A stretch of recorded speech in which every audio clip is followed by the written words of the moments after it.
reaksyon ni Catherine Bernardo sa pagkukrus ng landas nilang muli ng Kyle. Kagad na pinag-usapan sa mundo ng showbiz ang naging church wedding kayong araw na ito nina Sanjo Marudo at Rhea Ataide. Matatanda ang nauna nga ang naging civil wedding nina Sanjo at Rhea nitong nakaraang March 2024. At after 1 year lamang ay nag-decide na nga ang dalawa na magpakasal naman sa simbahan. At syempre katulad ng ating inaasahan ay dumalo ang lahat ng mga malalapit na kaibigan ni Sanjo at Rhea na naging entourage pa nila sa kanilang kasal.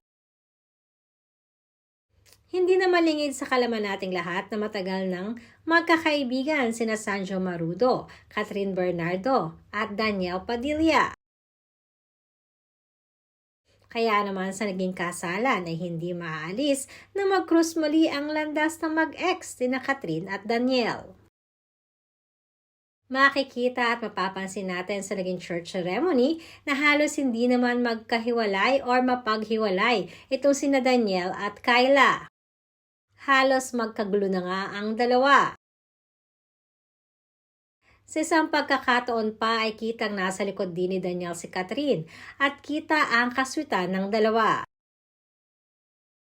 Sabay ding umuwi sila Danielle at Kyla. Kaya naman, maraming netizen ang nagtatanong kung ano nga kaya ang reaksyon ngayon ng ex si Danielle na si Catherine Bernardo. Ayon nga sa aming source, halatang umiiwas pa rin si Catherine sa dating boyfriend. At wala namang makikitang reaksyon sa mukha ni Catherine nang makita nitong magkasama sina Danielle at Kyla.